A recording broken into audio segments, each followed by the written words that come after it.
ఈరోజు జగన్మోహన్ రెడ్డి గారి సమక్షంలో చాలామంది టీడీపీ అండ్ కాంగ్రెస్ జనసేన వాళ్ళు చాలామంది చేరారు.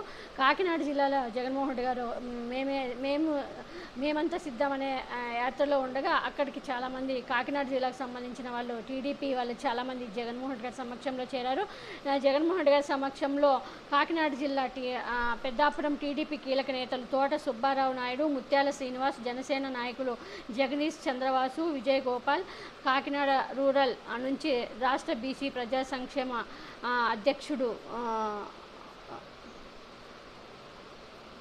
జనసేన అధ్యక్షుడు వాసంశెట్టి రాజేశ్వర్లు కూడా జగన్మోహన్ రెడ్డి గారి సమక్షంలో వైసీపీలో చేరారు. అంతేకాకుండా పిఠాపురం నియోజకవర్గం కాంగ్రెస్ నేతలు కూడా పంతం ఇందిరా ఎమ్మెల్యే అభ్యర్థి 2014లో ఎమ్మెల్యే అభ్యర్థిగా పోటీ చేసిందంట కాంగ్రెస్ నుంచి ఈమె. తర్వాత పంతం ఇందిరా, పంతం నెహ్రూ, పంతం ప్రసాద్ తదితరులందరూ ఇంకా చాలామంది కూడా ఈరోజు జగన్మోహన్ రెడ్డి గారి సమక్షంలో వైఎస్ఆర్సీపీలో చేరారు.